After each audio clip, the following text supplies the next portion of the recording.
So in your first house, you have Yod, which is it's a destiny card.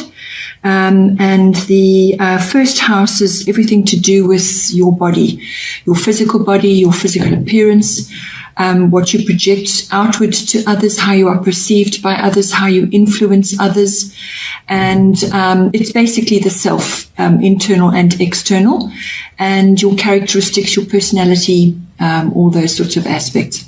Now, this is a destiny card. It's a fate card.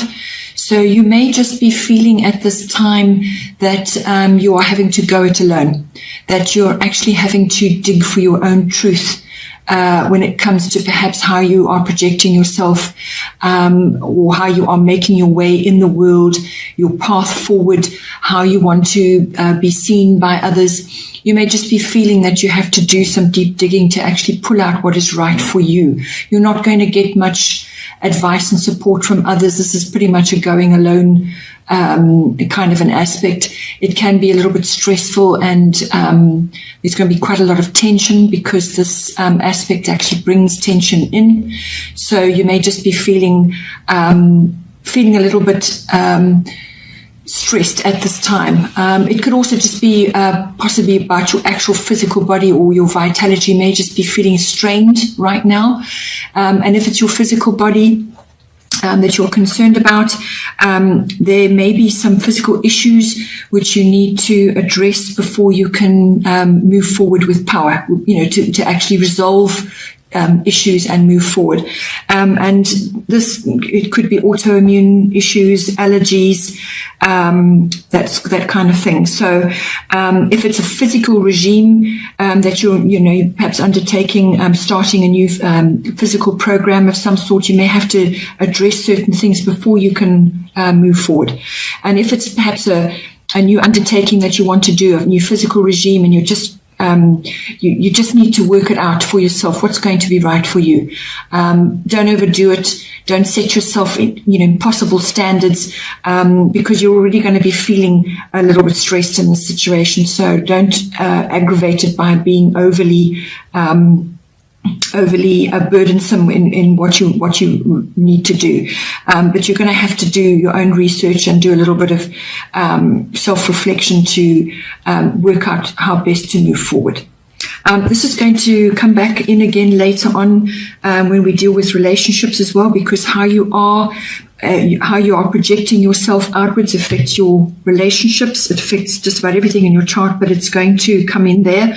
I feel that in your chart, there are two main themes here. It seems to be work-related and relationship-related, and sometimes they can be joined. So, that will come in later. Then in the second house, we have Mercury, mind. This is coming into your money house, your income house. And it's all about possessions, what you own, what you value, and land, real estate, property of all kinds. And with this card, it's ruled by, Mercury rules it. So Mercury is the planet of communication, and it's the planet of electronics and technical advances, or just technical instruments, that kind of thing. So it depends how you want to apply it, but basically you may just be asked to bring in the Mercury faculties, which is reasoning, and looking at all forms of communication, and quick-witted, quick thinking, and flexible as well. Being flexible, using your mental faculties to actually work on the various issues that are covered by this house. So it's a quick moving, restless energy, it could also be something to do with you may have to when it comes to your income, perhaps you need to communicate about it. You need to actually speak up about issues to do with that. It could be in conjunction with your job, your career, which is coming up again. So maybe you need to ask for something. You need to be clear about what you want to achieve when it comes to your monetary goals and your values, what you value. And you could also be a little bit changeable in that. You could be umming and ahhing about things, or, changing your mind from one day to the next. So, when it comes to monetary issues, you need to be clear about what you want and your goals, and then also when it comes to what you own and so on. And you may just be wanting to purchase new electronics or upgrade your phone or something like that, which is going to assist you in these areas. Or just could be using technology in different ways now. Maybe you want to buy a property and this is coming into it. You've got to now search on the internet and use the internet in different ways. There's lots of different ways that this can manifest for you. But it's all essentially about communication. Then we have in the third house, Uranus, which it brings in the genius factor. But Uranus is also about incredible lightning bolt change. So it can be wonderful and incredible, and it can also be an incredible upheaval, a real shock.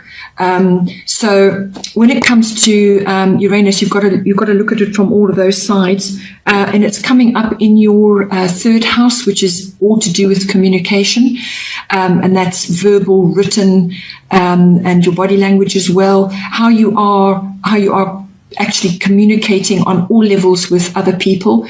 It can be on a smaller scale, sort of with your immediates, and also on a global scale.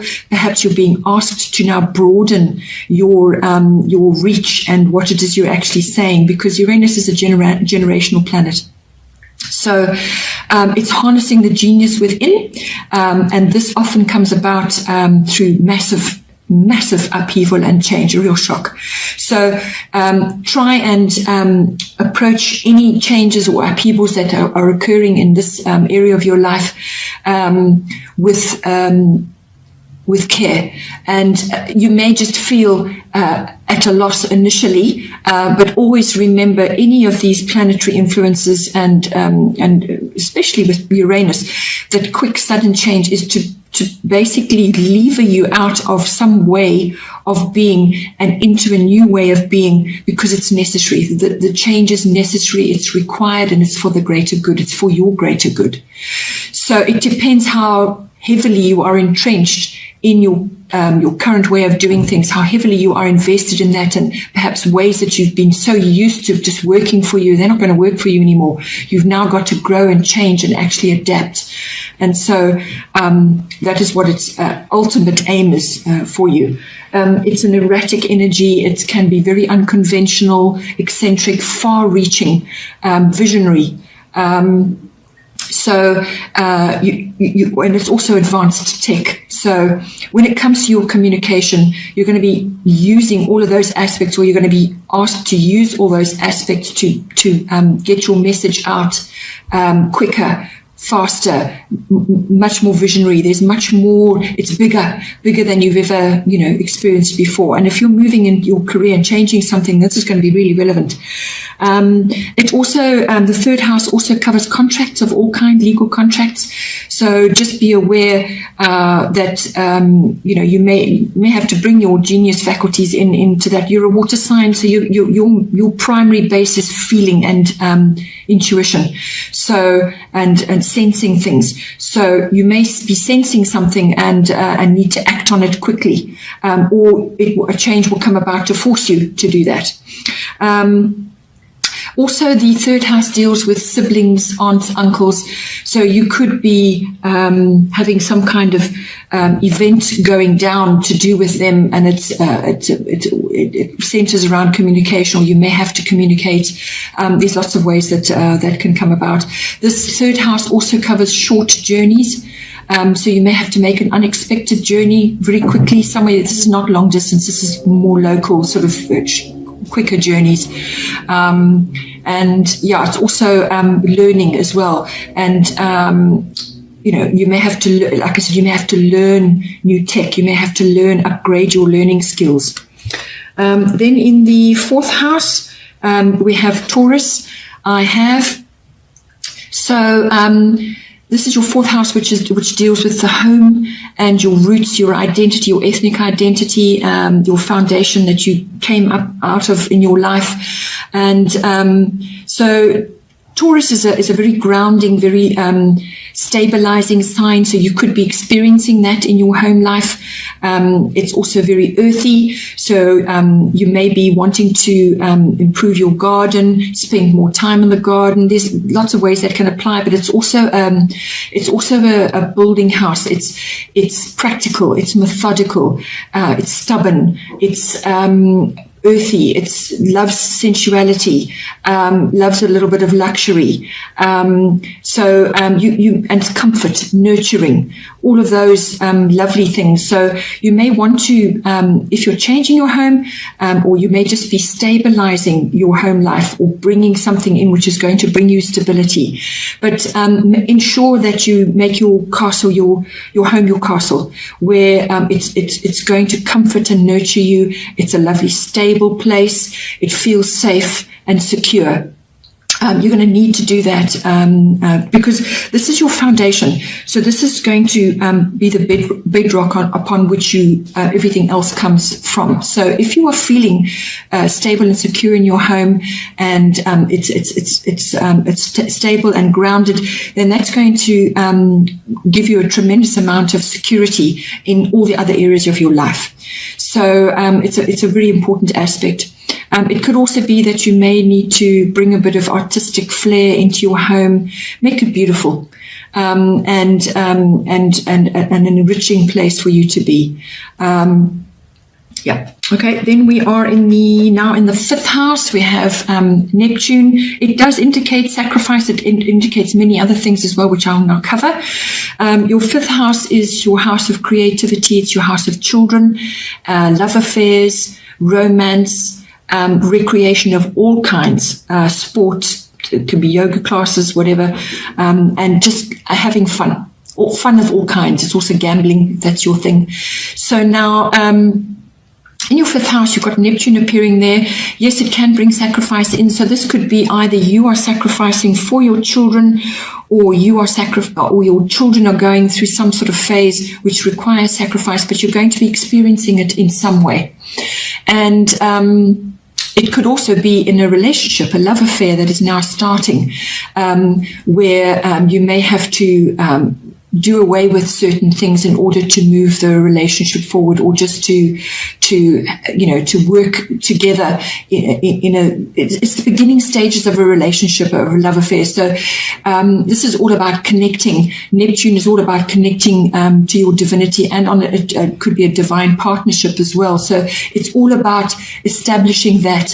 It could also be a little bit of confusion and basically lack of boundaries. So beautiful, wonderful, enlightening, very spiritual kind of relationship, but also be careful you don't lose your boundaries or lose your way or lose your sense of direction and be sort of absorbed into it. It could also be that you're attracting somebody who is Neptunian like yourself, because you're Pisces, so Neptune is your home planet. So you could be attracting another person like that, and be experiencing yourself reflected back at you. So it's also where it's where you're vulnerable. So it could be a wonderfully beautiful relationship. So it could be the love of your life, or it could be full of illusion, smoke and mirrors, very confusing, lack of boundaries. So there's that sort of dual element there. Or you could just be a little bit of both, feeling incredibly in love, but at the same time feeling like you're losing your footing a little bit. So it's a case of, working your way through that, or your children could be going through that, or you as a parent are just having to put certain things aside for yourself in order to address certain issues with your children. It could also be allergens coming up. Your children may be suffering from a few things to do with that. It could also be this Neptune does also rule drugs and addictions, alcohol, that kind of thing, any kind of escapism. It does bring that in. So you'll have to just see how that's going to appear for you. And the fifth house also deals with creativity. So if you are in a work situation and you're working on creative projects, it's wonderful to access the higher qualities of Neptune, which is imagination, that dreaminess, sort of tapping into the divine, fantasy, that kind of bringing all that in. It's wonderful for writing and for filmmaking and for appreciating the arts. All of those have a place with Neptune. And in the fifth house, which is your house of creativity, you may be asked to bring that in, or you're just naturally tapping into it. So if you're writing a book, or you're going to be doing some creative project where those wonderful finer qualities are required, then this is going to be a very good thing for you. Or it could be that your children are having to do that. And you being a Neptune ruled a Pisces, you may very well be able to transmit that to your children and lead them in that direction. Then we have in the sixth house, you have South Node. The South Node is all about karma, past lives, and just the past in general. So if you are a person who's tracking past lives, or you have an interest in it and you'd like to explore it a bit further, this is definitely coming up for you. It could also just be your past in this life, what has gone on. The sixth house deals with all things to do with your work projects, your craftsmanship, you're mastering your craft. It's your workplace, your work colleagues, everything to do with that. And it's also to do with health and diet, and also to do with pets. So you may have a pet leaving you or coming back to you, which feels very familiar. It's a different looking pet, but it will have familiar sort of characteristics, reminds you of another pet, very relevant. If it's to do with the health, again, it's allergies, again, it's coming up, and there could be various issues sort of rising to the surface. It could also be ailments to do with a past life. So if you're interested in that and you want to explore, find a trusted therapist or somebody who can assist you with that, or just do a little bit of self-exploration. But it's also about putting an end to things that you have perhaps doing in your health and your diet, which are no longer serving you. So it's one door closing and another one opening. It could be a very rapid, quick change, very unsettling. But you have to put those things to bed. You have to actually solve unresolved things. You have to end things, find resolutions to things which have dogged you in the past, because you need to move forward. The South Node is all about the past. You need to, but you can't reach your future. You can't embark on your current life mission if you're bringing baggage in from before. So it's about clearing out that baggage and distributing, sending it off, discharging it from your psyche, from your life, closing the door on that and moving forward with confidence. Because once you do make that step in the right direction, then it will be great. It's a form of transformation. It's a very powerful transformation. If it's to do with work, again, all of those things apply. I feel it's changing what you have been doing in the past. So this is going to be leaving your comfort zone. So if it's past lives of you come in with those skills, you pick up those talents and skills again when you return, and you will feel very comfortable doing those things. You'll be very comfortable in that, but it kind of stifles your growth, and that's what you don't need to do that. You don't need to do that. In every lifetime, you must be achieving some goal or moving forward in another direction, which is what you set before you come here. So it's all arranged already, and the longer you linger in the past, then it prevents you from moving forward. And this card is going to come along, or this aspect is going to come along and absolutely blitz whatever it was out of your life and force you to put it aside and to deal with it, end it, and move forward as quickly as possible, because it's necessary growth and movement forward, projection forward. So it could be that you are, as I said, changing workplace, or you're changing the way you do things, the way you work, your work projects. You can't take things, you can't move forward currently as is. You're going to have to transform it and move forward. Yeah, it's quick, it's rapid, it's a very unsettling change. So go with it, work with that energy as much as possible. The sixth house is also the house of service. So if you are in service work, you may tend to be attracted to things over and over again, the same ways of doing things, the same kinds of work, and you're going to be asked to move forward in a different path now.